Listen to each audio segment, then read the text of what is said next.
She stood in a white dress, smiling for the camera, unaware that the man holding her hand had already killed before, that somewhere in his past a woman's screams had been swallowed by darkness, and that the marriage vows she was about to take were binding her life to a monster she never knew existed. Because on the night police finally broke down the door, they would find blood where love was supposed to live, silence where trust once breathed, and a truth so horrifying it would make the nation ask how evil can sleep beside innocence for years without being detected. And this is not just a love story gone wrong. This is a true crime story from the shadows of dark case files, a dark case file that begins with a wedding and ends with a crime scene no one could forget. It started in the early 2000s in a quiet suburban town where neighbors waved politely and doors were rarely locked, where Emily Carter was known as the girl with the warm laugh and careful kindness, the kind of woman who remembered birthdays and baked cookies for new neighbors, a devoted daughter, a loyal friend, and later a devoted wife. And when she met Daniel Wright at a friend's barbecue, nothing about him raised suspicion, because he was charming without being flashy attentive, without being possessive and calm in a way that made people feel safe. The kind of man mothers approved of and friends trusted, and in the language of true crime, he was exactly what predators often are: invisible. Emily fell in love gradually, the way people believe real love grows, with late-night conversations, shared dreams, and small acts of care that built trust brick by brick, and Daniel encouraged everything that made her feel secure. Marriage stability, a home far from chaos, and when he proposed there were cheers, tears, and photographs, filled with hope, none of which captured the quiet secrets Daniel guarded behind his steady eyes.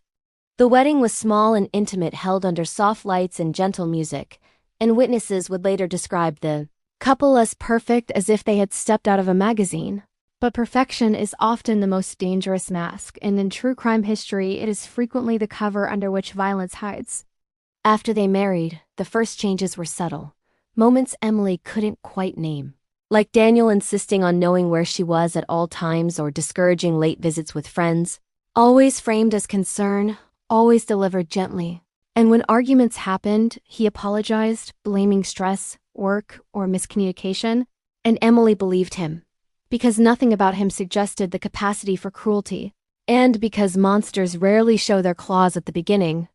What Emily did not know, what no one knew at the time, was that Daniel had another life before he met her, one that ended abruptly in police files, sealed by lack of evidence, a missing woman reported years earlier in another state.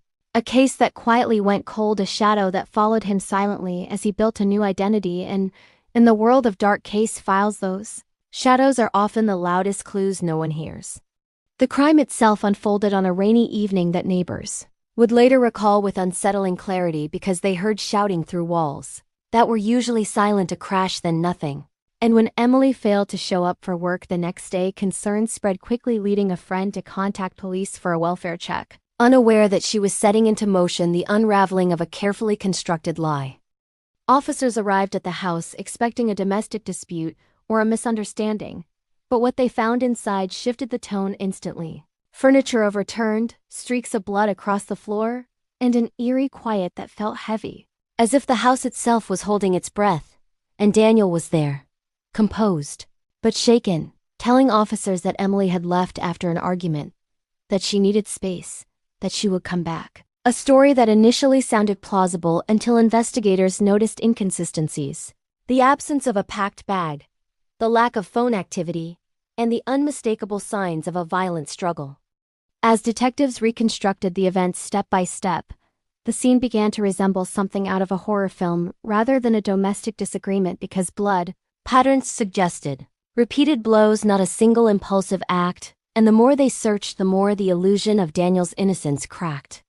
During interrogation, his demeanor remained calm, almost detached, a trait seasoned investigators recognize as a warning sign, and when presented with evidence, he adjusted his story slightly but never fully accounted for the violence, insisting he loved his wife, insisting he would never hurt her, words that echo through countless true crime interviews right before the truth emerges.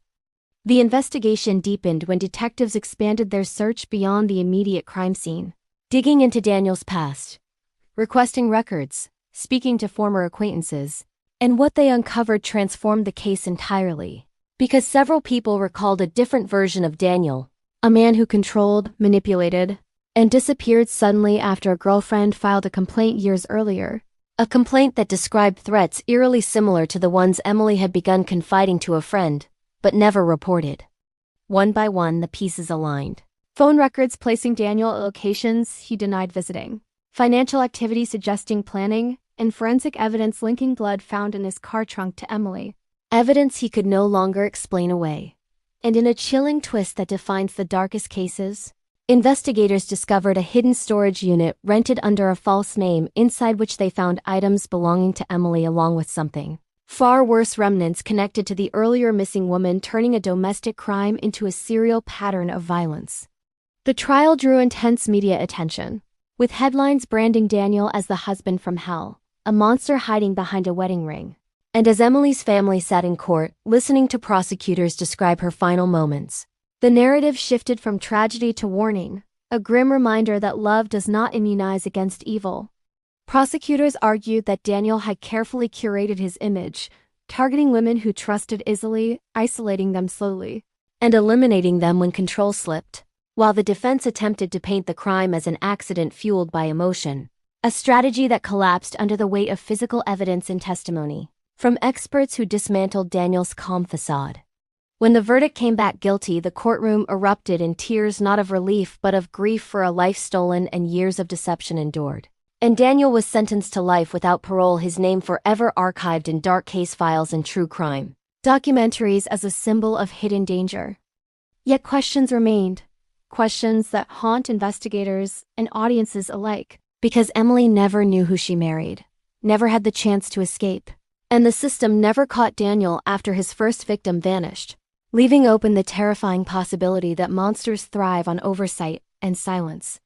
Public reaction was intense, with debates about background checks, domestic violence warning signs, and how many red flags are dismissed in the name of love. And the case is still discussed today in true crime communities, cited as an example of how the most terrifying evil often wears a familiar face and sleeps inches away from trust. In the end, this was not just Emily's story, but a dark case file that reminds us how easily danger blends into normal life, how marriage can become a trap, and how knowing someone is never guaranteed. And as the lights fade on this story, we leave you with a question that lingers long after the screen goes dark. How many monsters are hiding in plain sight, waiting for someone to say I do without knowing the truth? And if you want more true crime stories pulled straight from the shadows, more dark case files that expose the hidden evil behind everyday lives, subscribe to the channel and join us as we uncover the darkness others want to keep buried.